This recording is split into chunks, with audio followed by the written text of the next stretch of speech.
हमारे बड़े गुरु भाई थे श्री सुखराम दास जी महाराज, ब्रजवासी थे। पल्ली पार जमुना पल्ली पार टेंटी गांव का सनाढ़ विप्रकुल का उनका जन्म था और पूज्य गुरुदेव पहाड़ी बाबा से बचपन में ही दीक्षा ले ली थी उन्होंने। कितनी उम्र में दीक्षा ले ली थी? वो कहते हैं हम तो 6-7 बरस के थे, मैया हमारी वृंदावन आयो करती तो वही समय हमने दीक्षा ले ली महाराज जी की। तब से ही मंत्राज का जप करते थे वो। और उनके पिताजी पधार गए सुखराम दास जी के बचपन में ही, 7-8 वर्ष के थे तभी पिताजी पधार गए। अब मैया और बेटा दो ही घर में थे। ये खूब भजन करते, शुरू से बचपन से ही भजन करते थे बाबा। और मैया कहती कि हमने चीज बसत बनवा। चीज बसत समझते हो कि नहीं? चीज बसत, अरे बहुओं के लिए जो माताएं बढ़िया गहना वहना बना के रखती है, तो बुढ़िया बेचारी ब्रजवास मैया वो तो मन में मनोरथ करे कि मेरो बालक ब्याह होएगो, बहू आएगी, ये सब आभूषण अपनी बहू को मैं पहराऊंगी, उस बेचारी मनोरथ करती। और बाबा तो खेत पे रहते, काम करते और प्रेम से अपना भजन करते। मैया रोटी बना के ले आती घर से, बाबा कम जाते थे, वहीं मढ़ैया डार के रहते। और मैया जब ब्याह के लिए कहती सो ही बाबा भड़क जाते, गए मैया मैं तेरी सेवा करूँगा, तू का मेरी सेवा करेगा। एक जगह मैया ने ब्याह तय कर दियो, बाबा नाराज हो गए, बोले ना मैं ब्याह करवे वारो ना है। तो मैया बोली अच्छो तो फिर तू कहा करेगा? बोले तू ज़्यादा परेशान करे मैं बाबा जी बन जाऊँगा। तो बोले अच्छा तो तू काय को परे हो घर में, तू बाबा जी बन जाए, हमको काय को यहाँ परे हो घर में, जा चले हो जा, बाबा है जा। तो बोली मैं तो तेरी बाट देख रहे हूँ। बाबा बोले मैं तेरी बाट देख रहे हूँ कि पिताजी तो है नहीं, तू अकेली है और तू निपट जाएगी तो मैं तो बाबा बनो बनाया हूँ। अच्छो मेरी मरवे की राह देख रहे हो तो ठीक है, तेरी फांस में अवई काट दूँ। सो मैया तो गुस्सा में आई। ध्यान से सुनो, सच्ची घटना है ब्रज के गांव की। मैया ने अपना सोनो चांदी आभूषण सबरे पुटरिया में बांधे और बोली कि टेंटी गामते, बोली अब जमुना जी में डूब के मर रही हूँ, तेरी फांस कट जाएगी और ये गहनों गुड़िया सब जमुना जी है, जमुना जी में लेके मर जाऊंगी और तू बाबा बन जाइयो। अब ये पुकारते मैया मैया, मैया तो सुने नहीं। टेंटी गामते चल के दौड़ के मैया जमुना जी तक आ गई। अब सुखराम दास बाबा ने, तब तो बाबा नहीं थे, तब तो सुखदेव नाम था उनका घर का।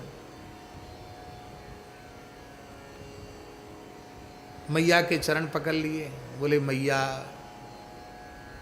अब बताओ तू जमुना जी में कूद के मरेगी तो हमारा तो जन्म बिगड़ जाए। तू ना ना तू अपना जन्म सुधार ले, मैं तो मरूंगी, जमुना जी में डूब के मरूंगी। तो मैया ऐसो विचार छोड़ दे। बोले तू प्रतिज्ञा कर कि मैं बाबा नहीं बनूंगा, पहले ब्याह करूंगा। मैया दुख नहीं दूंगा, प्रतिज्ञा कर तू। बोले मैया मैं तो बेहवल हो गया। मैया के पाम पकड़ लिए, अच्छा मैया जो तू कहेगी सो ही करूंगा।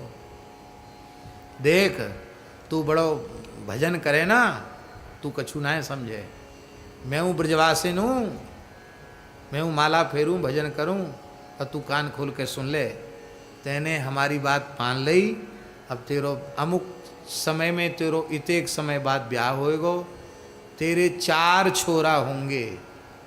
जमुना जी पे कह रही मैया, तेरे 4 बालक होंगे, उनमें ते एक बाबा जी है जाएगो और तेरी घरवारी 4 बालक ने जन्म दे के जल्दी छोड़ के तो ये विदाई है जाएगी। मैं तो ना रहूँगी, मैं तो मर जाऊँगी, पर तेरी घरवारी हो तो ये छोड़ के मर जाएगी। और फिर 4 तेरे छोरा जो होंगे उनमें तो एक बाबा जी है जाएगा और फिर तू बाबा बन के जीवन भर भजन करियो। और देख भजन करते करते जाएगो तेरो शरीर, पर मोह दुखी मत कर।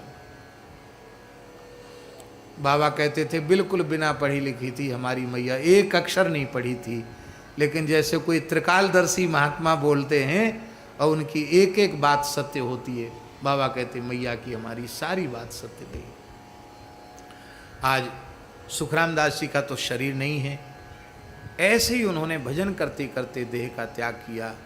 पहले अन्न छोड़ दिया, फिर साग पर आ गए, साग छोड़कर दूध पर आ गए, दूध छोड़कर केवल गंगा जल पर आ गए, और अंतिम क्षण तक भगवत स्मरण करते हुए उन्होंने देह का त्याग किया। ऐसी मृत्यु अति दुर्लभ है। उनके पुत्र हैं मदन मोहन दास जी, हमारे शिष्य हैं, धीर समीर में सेवा कर रहे हैं सब प्रकार से। तो वो आशीर्वाद दे के गई मैया, एक बालक तेरो बाबा जी है जाए।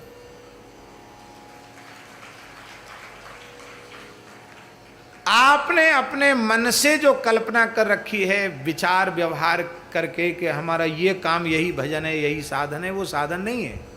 साधन वही है जो शास्त्र सम्मत है, जो सदाचार से सम्मत है, वही साधन साधन है, और नहीं तो वह असाधन है। व्यास जी ने कहा कि देखो हे पुत्र शुकदेव, एक और कथा हम तुम्हें सुना रहे हैं। पूर्व काल में एक वेद शास्त्र विशारद ब्राह्मण थे। अपनी पत्नी की मृत्यु हो जाने पर वह तीर्थ में गए। विधि पूर्वक उन्होंने स्नान किया, एकांत में तपस्या की, और फिर विवाह की इच्छा तो उनके मन में थी नहीं। वह भिक्षा मांगकर निर्वाह करते थे, जप स्नान आदि करके तत्पर रहते थे, और कभी गंगा जी में, गंगा जी के किनारे, कभी यमुना जी, कभी सरस्वती, कभी पावन वितस्ता, वितस्ता जिसे झेलम नदी कहते, पंजाब की नदी है झेलम, झेलम उसको वितस्ता संस्कृत में कहा गया। कभी गोमती नदी के तट पर रह करके भजन करते थे। एक बार वह ब्राह्मण देवता गया पहुंच गए और अपने पिता पितामह का तर्पण करके महेंद्र पर्वत पर पहुंच गए। यहाँ परशुराम जी महाराज आज भी विराजमान होकर तपस्या करते हैं। हम भी महेंद्र पर्वत का दर्शन करके आए हैं। ये उड़ीसा में है, बरमपुर के आगे, बड़ी दिव्य जगह है। वहाँ कुंडों में स्नान किया और श्री परशुराम जी महाराज का दर्शन किया। आज भी भोले भाले पवित्र आत्माओं को वहाँ परशुराम जी का साक्षात दर्शन हो जाता है। और फिर पितरों का तर्पण करते चलते एक वन में प्रवेश किया। उस वन में बड़ी सुंदर एक पर्वत से धारा निकल रही थी।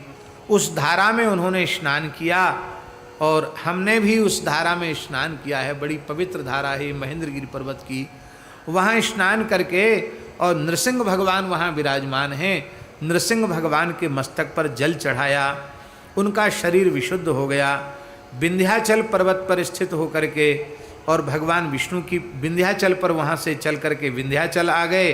वहाँ विंध्याचल में तपस्या करने लगे और सिद्धि की कामना से भगवान नारायण की विंध्याचल में उपासना करने लगे। दीर्घ काल तक भगवान की उन्होंने पूजा की।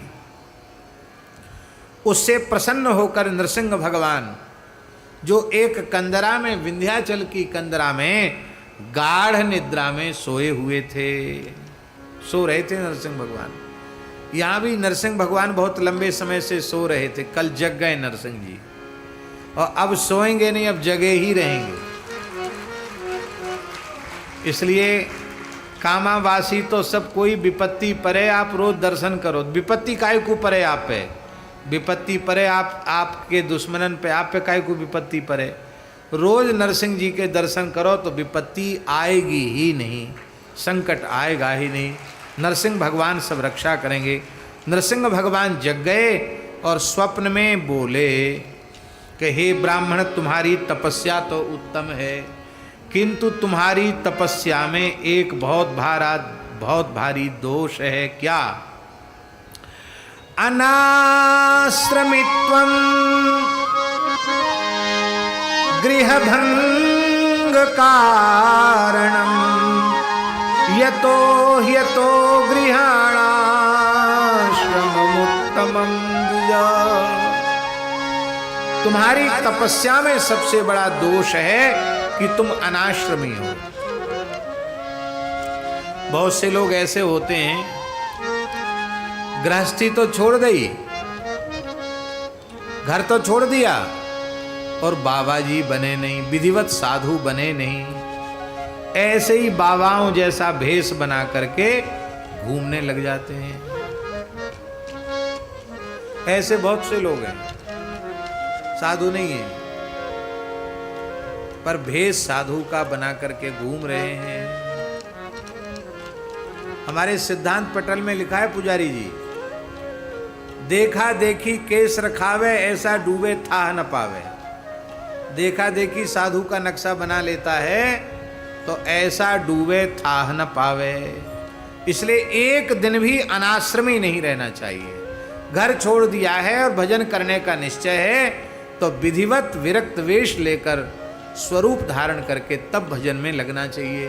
तो तुम्हारे भजन में सबसे बड़ा दोष यही है कि तुम तपस्या तो बहुत कर रहे हो लेकिन तुम अनाश्रमी हो। अनाश्रमी के द्वारा किया गया कर्म व्यर्थ हो जाता है। ये भगवान नृसिंह ने स्वप्न में उस ब्राह्मण को बताया। अनाश्रमीति द्विज वेद पारगा नपित्वहम नानुग्रहणामि छात्र तथापि निष्ठाम तव वीक्ष्य सत्तम त्वयि प्रसन्नेन मयेत्युदीरितम। यद्यपि किसी आश्रम मर्यादा को स्वीकार न करना वो वैदिक मर्यादा को नष्ट करने वाला माना जाता है। यदि तुम्हें गृहस्थ नहीं रहना है तो तुम्हारा कर्तव्य है कि तुम फिर संन्यास आश्रम ग्रहण करो। बीच में क्यों लटक रहे हो? दूसरे आश्रम को ग्रहण करो। जो किसी आश्रम में स्थित नहीं है, अनाश्रमी है, वह वेदों का पारंगत विद्वान हो और परम तपस्वी हो तो भी मैं उस पर अनुग्रह नहीं करता, कृपा नहीं करता। किंतु तुम्हारे ऊपर मैंने कृपा क्यों की है? क्योंकि तुम्हारी निष्ठा से मैं रीझ गया हूँ। इसलिए तुम्हें प्रत्यक्ष दर्शन तो तब होगा जब विधिवत तुम साधु हो जाओगे, और नहीं तो अनाश्रमी ऐसे भटकते रहोगे। अब तो उस ब्राह्मण ने नृसिंह भगवान की आज्ञा को अलंघनीय माना और संपूर्ण जगत का बाध करके बाधंच धरेरलंघ्यम नरसिंह मूर्तेर बाधंच कृत्वा सयतिर्बभूव। वो भगवान की आज्ञा मान करके सन्यासी हो गया।